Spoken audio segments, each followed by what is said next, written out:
sa umagang ito. Kayo din po, Panginoon, sa mga pag-aaralan po namin na salita. Kayo po yung magbubukas ng puso at maglilinis po nito para po sa mga tatanggapin po namin na mga mensahe niyo po, Panginoon.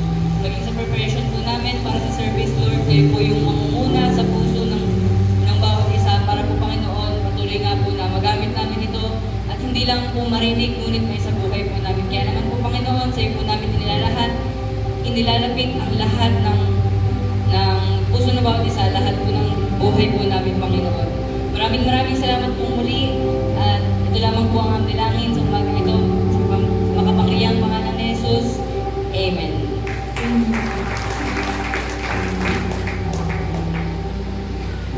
Morning po. Yan. So nabasa niyo po ba yung devotion ngayon? So ang devotion po natin today ay sa Exodus chapter 23 verse 1 to 13. Tama ba?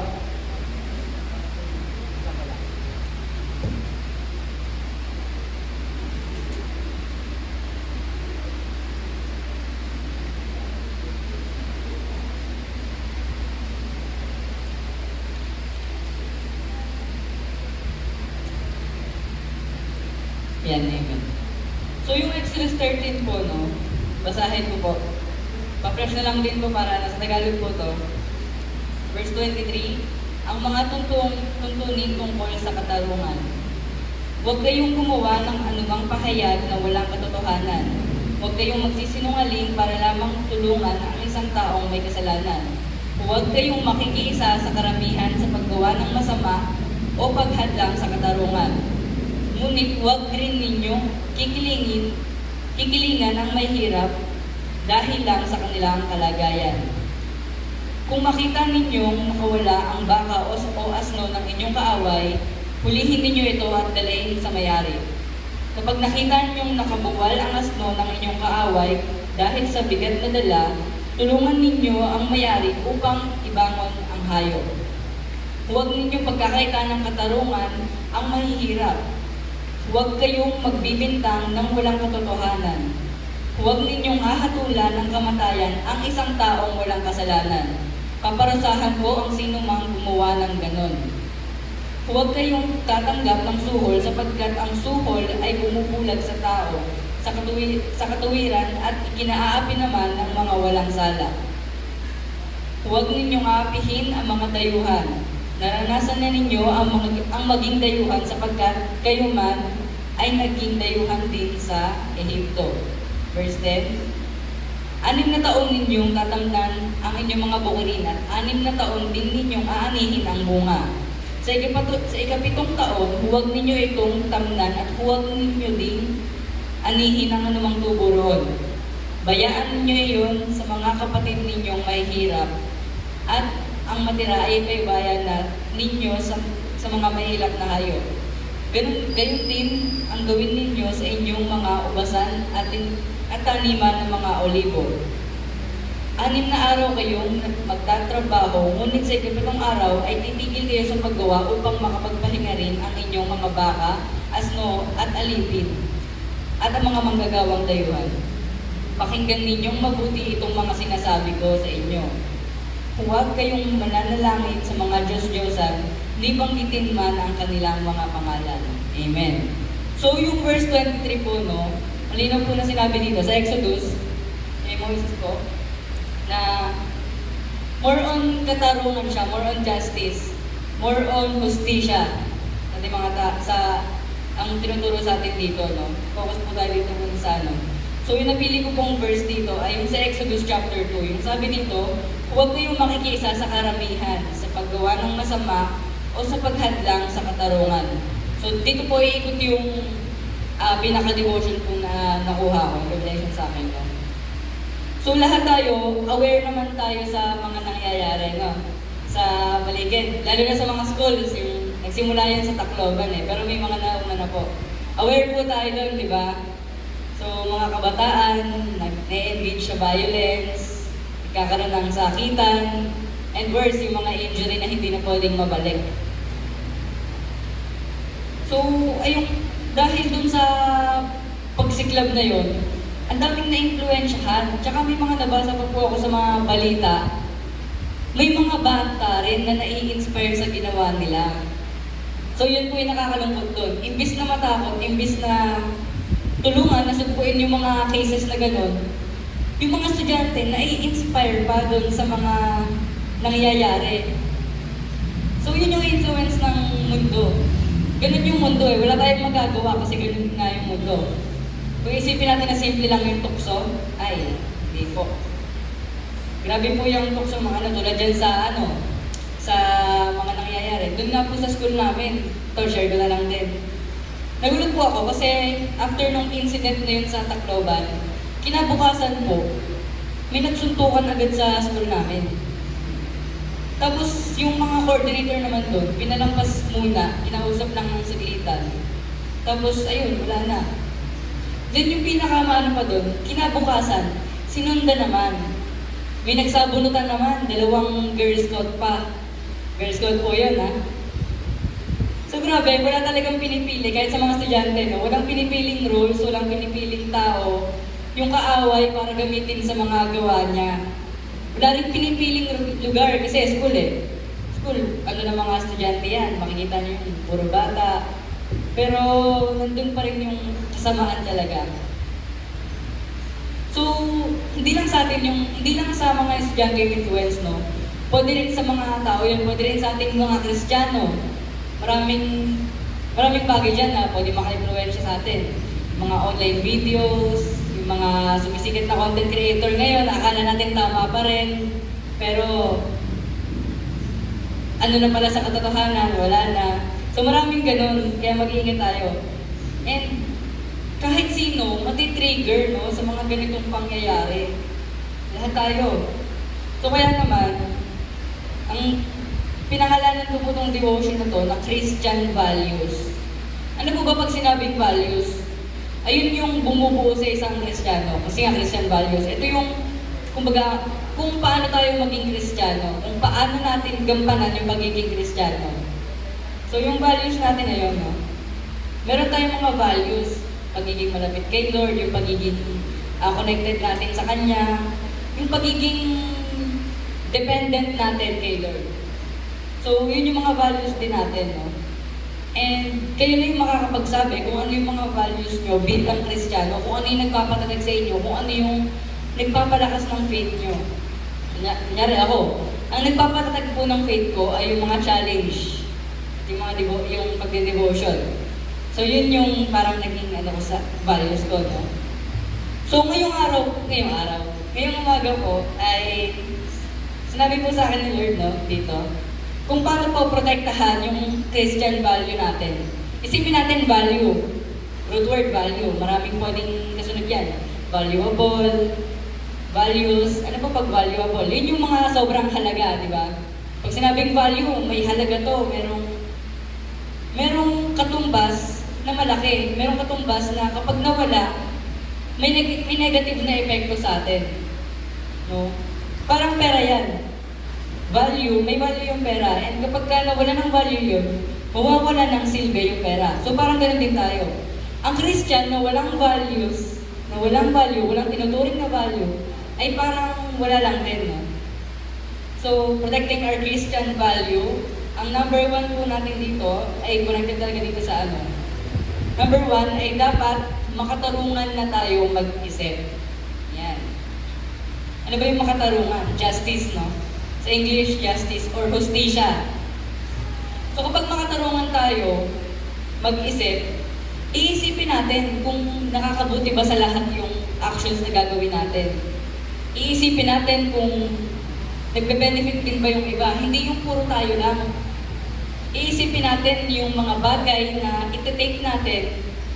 For example, ako, binigyan ako ng extra na pagkain sa klase namin. Ganun, distribution. Pero ako, iisipin ko, kung meron pa bang nagugutom sa klase namin.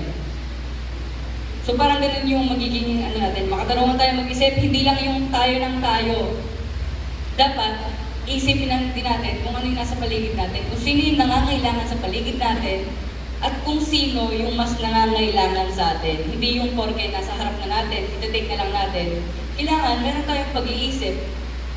Ay, baka meron pa mas nangangailangan nito. Kunwari, meron ka ng isang bagay, binigyan ka pa. Mas maganda na tatanggihan natin muna yon para ibigay sa iba, no? So, ganun yung pagiging makatarungan. And maraming papasok na bagay dyan. Tulad din ng sinabi dito, no? Hindi porket meron na tayo and binibigyan pa tayo, kukunin na natin yun para mas nakakataas tayo.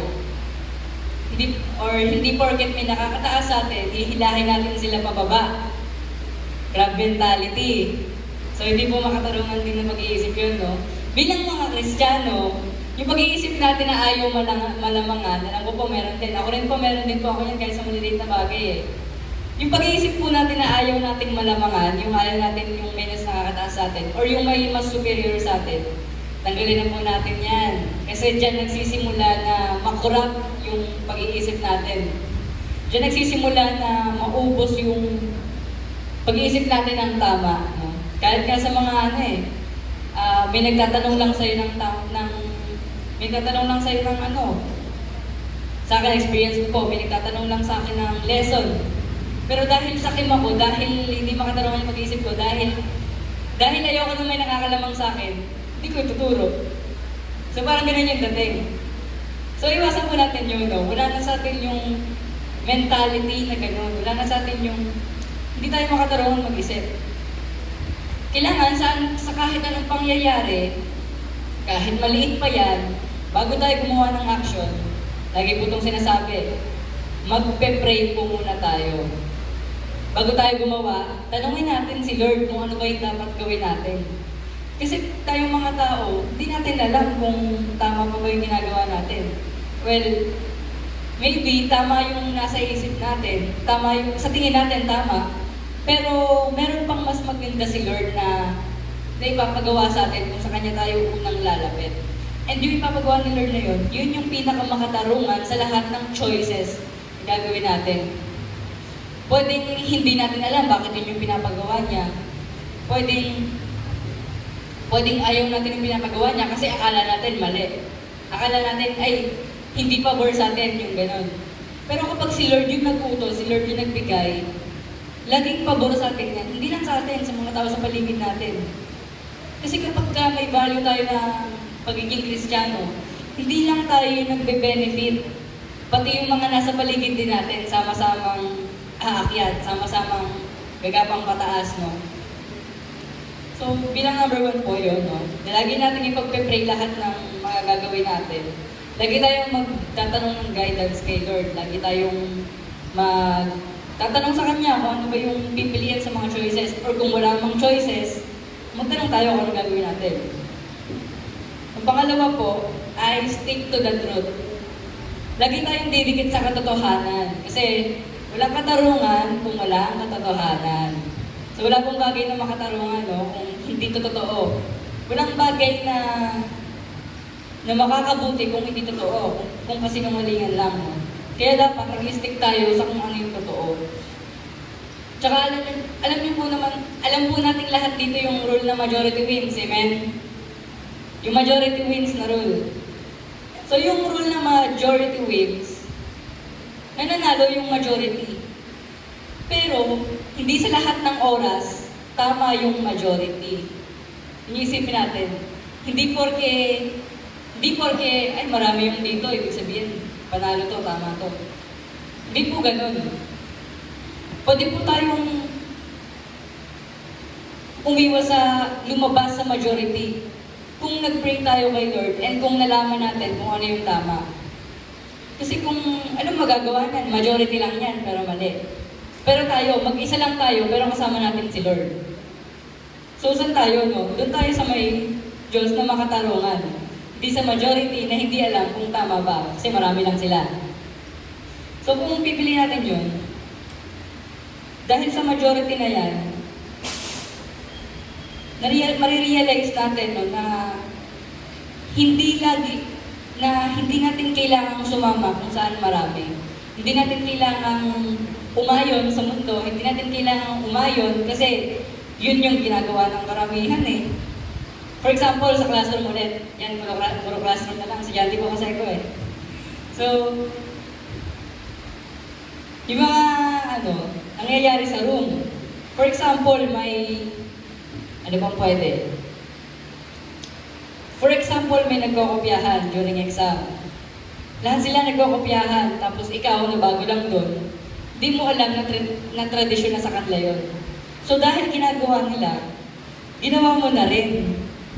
Kasi akala mo, pinayagan eh. Kasi ginagawa nilang lahat. Pero ang ending, ikaw pa yung ikaw pa yung nagkamali, ikaw pa yung bumagsak kasi nahuli ka. So parang ganun yung majority wins. Pero hindi tama. So sabi din dito, na huwag tayong makikiayon sa mundo. Example lang po yung sinabi ko, pero maraming bagay dyan. Maraming mga major na bagay na pwedeng maka-influensya sa atin, pwedeng makapag-corrupt ng isip natin, or pwedeng manipulate tayo dahil sa ginagawa na yun. Marami yan. Yung nasabi ko kanina, mga influencers, mga trending ngayon, mga TikTok videos sa social media, marami. Kunyari may isang nagkaroon ng post, debate tungkol sa politiko. Eh galit na galit ka kasi nag-aaway na naman yung Senado. Comment ka dun. Dami mong sinabi. Kasi yun din yung sinasabi ng karamihan eh. Ang dami mong sinabi kasi naapektuhan ka dun sa post. Ang dami mong sinabi kasi ayaw mo yung nangyayari na yun. Sabi mo, bakit hindi pa nila ayusin to? Wala namang ginagawa sa Senado, ganyan, gano'n. So, unti-unti, nakukurap yung isipan natin. Unti-unti, nawawala na sa atin yung value ng pagiging Kristiyano. Hanggang sa maubos na yun, Christian tayo, pero nasan yung value? Nasan yung meaning ng pagiging Kristiyano? Christian. Ayan, root word, Christ. Pagiging Christ-like, nawawala na yun. So dito rin papasok yung integrity natin bilang mga Christian. Kapag kami tumutokso sa atin, imbis na i-deflect natin, tinolerate pa natin. So yun yung integrity, no?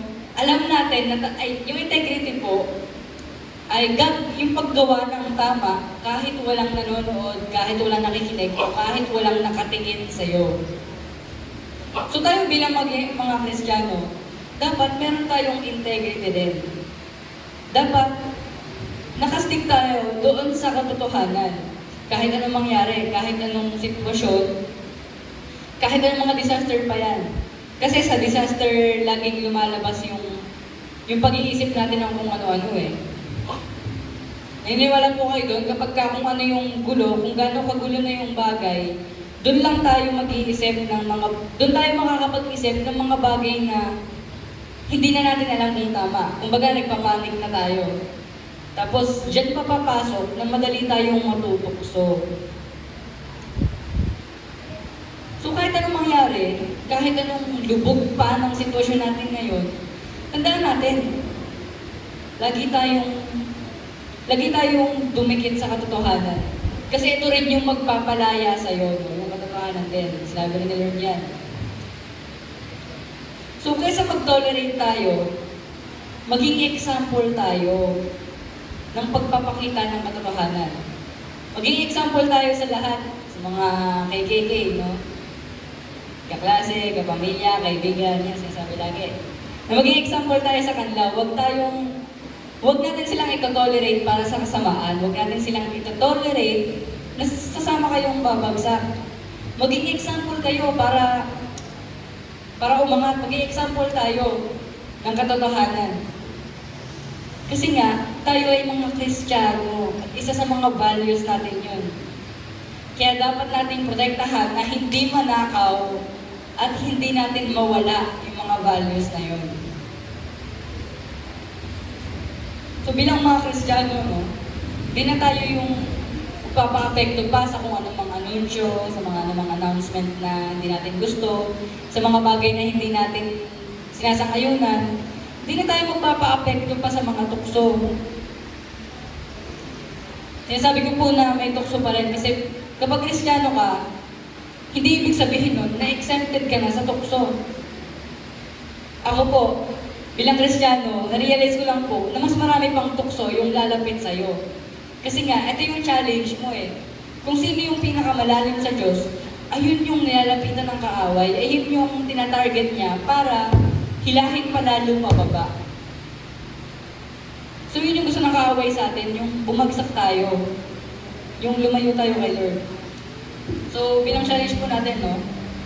Maraming maliliit na bagay na nagiging hadlang sa atin and hindi natin napapansin. Kahit sa maliliit lang yan, magkakamali at magkakamali tayo kung hindi natin bibigyan ng pansin at kung hindi natin ipag-pray. Chain reaction po yan. Maliit, palaki ng palaki. Hanggang sa maubos na tayo, hanggang sa maubos yung apoy sa atin. Then, kung may pagbabasihan po tayo ng gagawin natin, dapat si Lord yung pagbabasihan natin. Hindi sa kung ano man yung mundo. Hindi sa kung ano man yung meron yung mundo. Hindi kung ano yung trending. Or hindi kung ano yung uso ngayon. Ay, gagawin ko to kasi pang cloud. Gagawin ko to para sumikat. So, hindi po tayo ganun bilang mga Kristiyano. Okay lang na maging low-key kasi si Lord na yung magpapakilala sa'yo at magpapakilala sa'yo. Pili kayo. Makilala kayo sa mga gawain ng mundo. Makilala kayo na ginagawa yung mga gawain ng mundo. O makilala kayo na may Diyos sa puso nyo. So yun lang po yung devotion natin today. And thank you po. God bless po.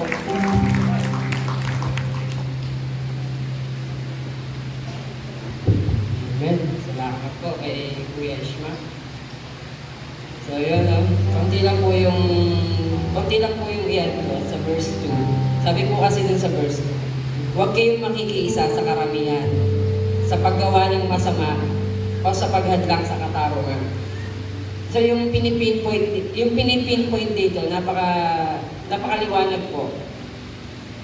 Sa unang part, marami, sabi dito. Ibig sabihin, marami po talaga yung gumagawa ng masama. Sa second part ng verse 2, sabi dito, sa paggawa ng masama o sa paghadlang sa katarungan. It means, paghadlang sa katarungan, malinaw po dito na pinipinpoint na merong pandaraya. Kasi inahadlangan yung katarungan. Ibig sabihin, may cheating, dinadaya yung mga tao. So, ganun po. Napansin ko lang dito na marami talagang gumagawa ng pandaraya. Tulad nga ng sabi ni Kuya Ishma, pwede tayong makiisa sa mga gawain ng masama. Yung sinabi niya, like sa social media. Kasi yung pakikiisa sa mga masasamang gawain, hindi lang po ito yung literal na sasama ka sa isang grupo, gumagawa kayo ng masama, sasama kayo sa kung saan man yan, may mga kasama kayo, gumagawa ng masama. Hindi lang po literal na ganon. Actually, sa buhay natin, mapapansin niyo po, nakikiisa tayo sa masama. Tulad yung sinabi niya, pag may nagde-debate sa social media, sa Facebook, nakicomment ka ng napakaraming comment, napakahaba ng sinabi mo dun sa taong yun. Bakit? May pruweba ka ba? Di ba? Hindi, wala ka namang pruweba. Nakiayon ka lang. Ibig sabihin, nakiisa ka rin. Nakisama ka din. Nagbibigay ka ng judge sa tao na hindi mo naman talaga kilala or hindi mo naman talaga alam yung ginagawa niya. So yun yung una, no? So sa trabaho, ganyan din. Meron din, marami din pandaraya sa trabaho. Even sa loob po ng simbahan, kahit tanungin po natin ang mga puso natin, meron din pong pandaraya na nagaganap. Pero iyan kasi lumalakas sa loob natin kung bakit tayo nagdadaya. Sabi nga niya, majority. Kaya lumalakas ang loob natin.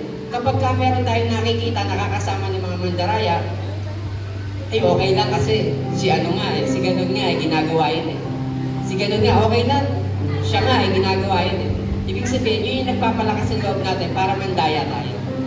So, yung sinabi nga ni Kuya Ishma kanina, pero kung meron tayong Christian values, yung integrity natin, hindi mawawala sa naman tayo magpunta, dala-dala natin yung identity bilang isang Kristiyano.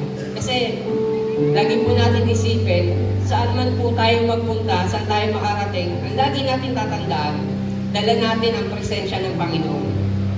Kung meron ba tayong ginagawang masama sa kapwa natin, masasabi ba natin na presensya ng Panginoon yung dala natin? Di ba hindi? So malinaw po yung sinasabi po dito sa law, ano to batas na binigay sa mga Israelita bago sila mag-enter sa Promised Land. Actually, ako may i-share po ako sa inyo. Kasi yung nag-devotion po kanina, si Kuya Ishma, siya po yung panganay na anak namin. Ayan. Sa totoo lang po, bilang isang parents, napakahirap pong magbigay ng law sa anak mo. Kasi wala nang wala nang librong makakapagturo ng how to be perfect parents. Wala po. Wala rin magulang na perfecto sa kanyang anak. Totoo po yan. Kaya napakahirap pong magpalaki ng isang anak. Alam niyo ang pinag-anuhan ko lang dito? Ang pinagbasihan ko lang po, ang pinagkuhaan ko ng aral para mapalaki po yung dalawang anak namin. Nag-invest po talaga ako ng time sa family. Actually, ngayon lang po ulit ako nakakapagtrabaho sa labas. Kasi, itinanim po sa akin ng Lord, yung cornerstone, yung fundamental.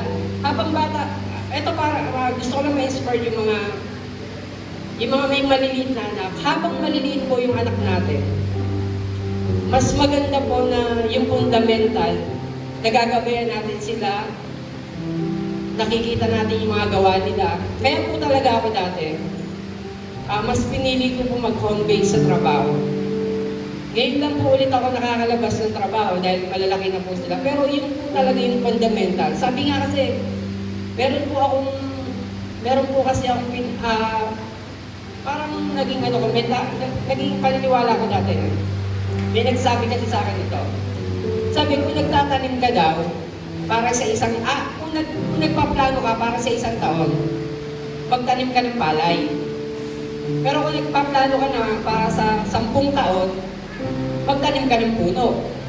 Pero kung nagpaplano ka para sa habang buhay, turuan mo ang isang tao. So yun yung tinanim sa akin dati na kaya yung mga bata pa lang yan, nag-invest ako ng time sa kanila,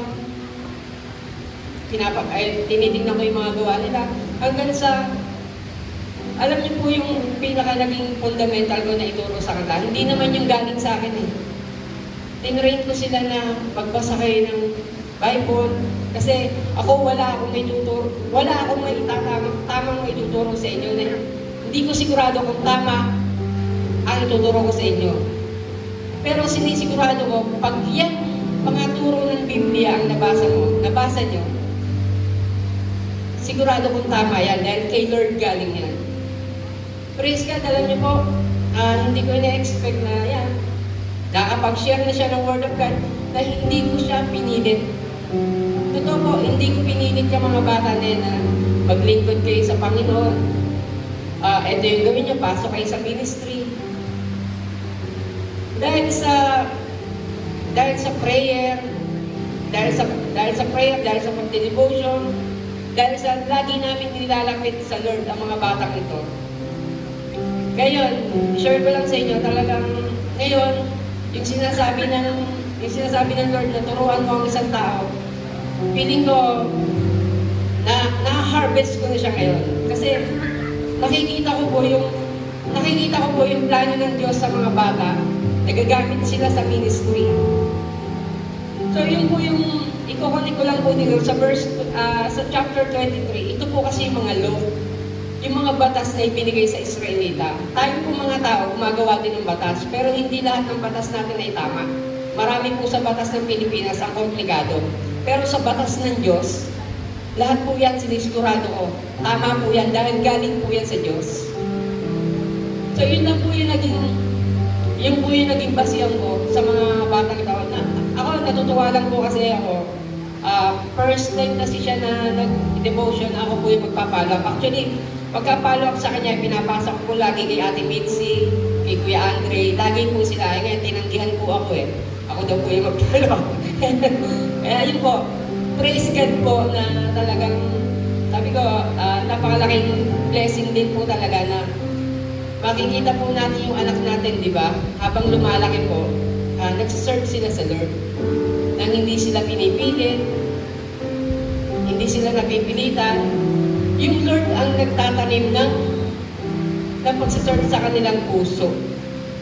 Diba? Ang tangi lang na ginagawa natin mga magulang, ipag-pray sila, ipag-pray, ilapit sila.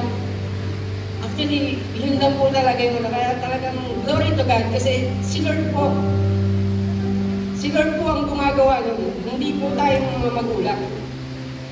Si Lord yung nag-aano sa kanila na si Lord talaga yung nagtatanim sa puso nila. Kaya gusto ko maging inspiration yan sa mga may batang maliliit na anak. Mas maganda po talaga na mag-invest po tayo ng time sa kanila na ilapit natin sila sa Lord. So, yun lang po yung masashare ko sa inyo. Maraming salamat po. Purihin po ang Diyos.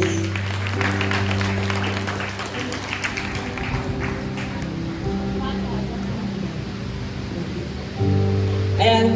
So, para sa umagang ito, mag-i-invest din tayo ng full time natin para sa Lord. Lalong-lalo na po sa mga tatayo, gawin po natin na makatarungan po tayo sa harap ng Diyos. Kaya naman po, yung mga tatayo po sa umagang ito, sa song lead po natin para sa devotion, kanina po, si Sister D.A., sa devotion natin, si Miss Ishmael, at para naman po sa call to order ay si Sister Aiza. Para po sa scripture reading natin, inaanyayahan ko po na tumayo yung mga babanggitin ko pong pangalan. Sa scripture reading po natin ay si Brother Yoben. Nandiyan na po siya. Sige po. Ayan. Sa song lead po natin, si Sister RJ. At ang opening prayer and word po natin ay si Pastor Henry. Para po sa prayer for bread, si Kuya Romy. At prayer po para sa wine ay si Kuya Ringo. Dito na kayo sa unahan. Para naman sa ating prayer box, si Melvin. Ayan, si Bino po. Para po sa ating short exhort and connecting to giving, si Sister Aiza ulit. Para po sa ating tithes and offering, si Sister Annalie. At para po sa declaration, ang inyong lingkod po. Sa intercession po natin, si Sister Manilyn and si Sis Angelica. Sa kids ministry naman po natin ay si Sister Snooki at si Sister Nicole. Para po sa ating mga bread and wine distributor, inaanyayahan ko po mga si Kuya Joey at si Sister Richelle. Si Brother Bob at si Sis Aurora.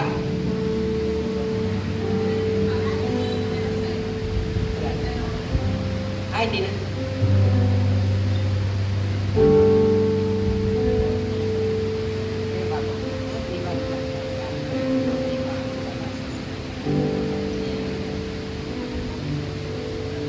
Ayan, si Brother Llobet, Sister Annalie, si Kuya Joey at si Ate Richelle, si Brother Luis and Sister Janet,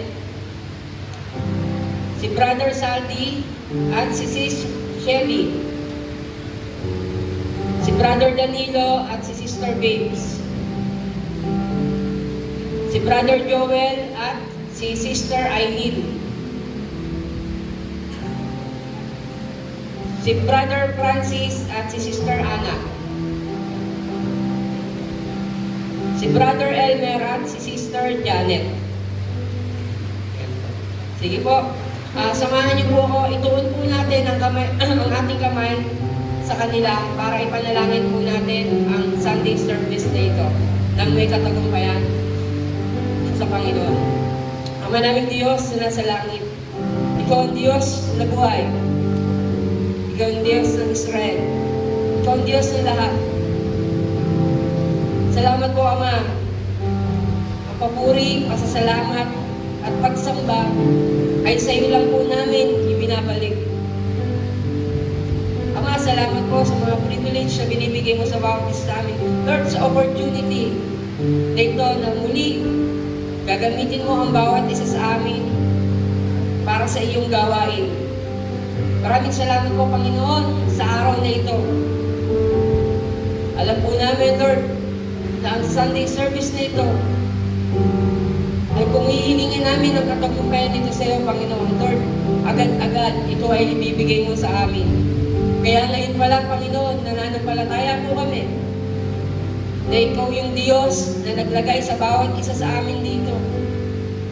Ikaw yung Diyos na nagtiwala sa bawat kapatid ko, Panginoon, na inatasan mo ng gawain. Ama, tinataas ko po sila sa inyo, na ikaw po yung kumilos sa kanilang buhay. At sa umagang ito, Panginoon, maging sensitive po kami sa pagkilos ng banal na Espiritu, Panginoon. Na yung leading mo, Lord God, ang masusunod at hindi yung leading ng bawat isa, kundi ikaw, Panginoon, ang nais namin masunod. Lord, lumalapit po kami sa iyo, nagpapalinis, nagpapakumbaba. Hayaan mo, Panginoon, maging karapat-dapat kami sa iyong harapan. Hayaan mo, Panginoon, na malayang kumilos ang banal na Espiritu sa umagang ito, sa buong bulwagang ito, Panginoon. Maging sa mga instrument, Lord God, na gagamitin mo. Sa umagang ito, Panginoon, Lord, anuman distraction ang pwedeng gamitin ng kaaway, alam ko, Panginoon, hindi mo ito paiintulutan. Dahil itong gawain na ito, Panginoon, ay para sa iyo, para mabigyan ka ng kaluguran, para mabigyan ka ng kapurihan.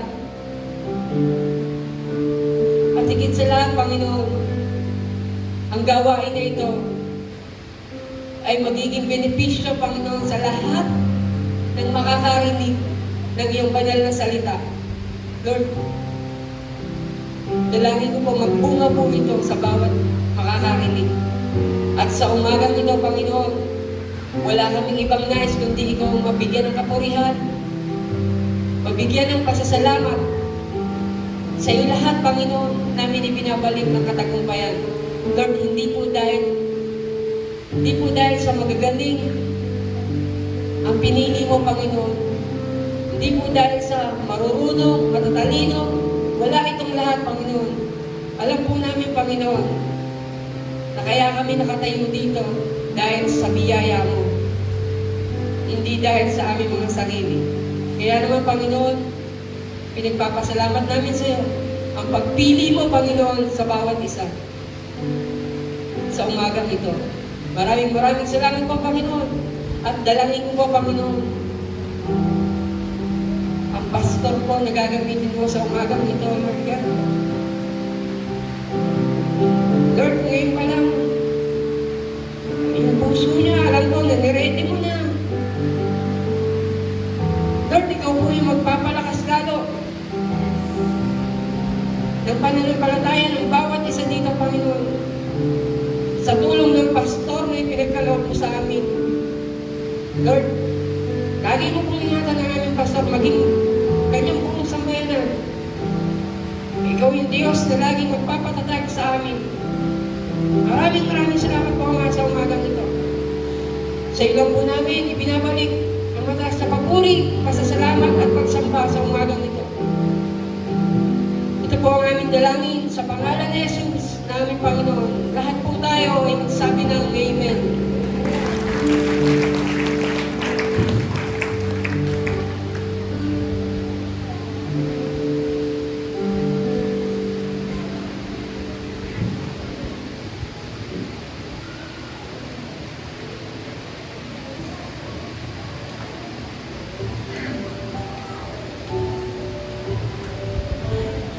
Amen! Isang magandang umaga po, Wisdom Church!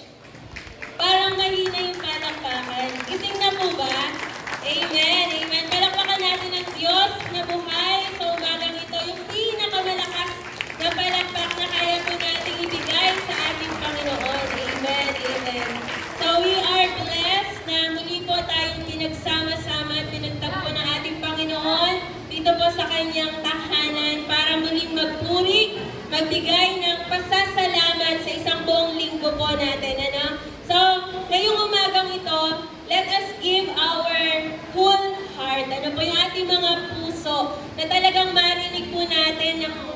mensahe ng ating Panginoon ngayong umagang ito. Sino po ang excited na muling maranasan ang presensya ng ating Panginoon ngayong umaga? Amen! Amen! So dahil po, magsisimula na ang ating worship, may ilan lang po tayong mga paalala. Ano po? So, dala po ba natin yung ating mga Bible? Amen! Dapat dala natin yung ating mga Bible. Ano po? Pakitaas nga po yung mga Bible natin. Ayan. Amen. So, ugaliin po natin na dala-dala yung mga Bible na yan. And later on, kung nandyan po yung ating mga check-in, ano po? Isingin po natin yon sa Psalms 23 at atin pong ipag-pray mamaya bago tayo magtapos sa ating gawain. So, may ilan na po mga paalala. Kung mayroon po kayong mga dalang cellphone, paki-silent na po ito para hindi makaabala sa ating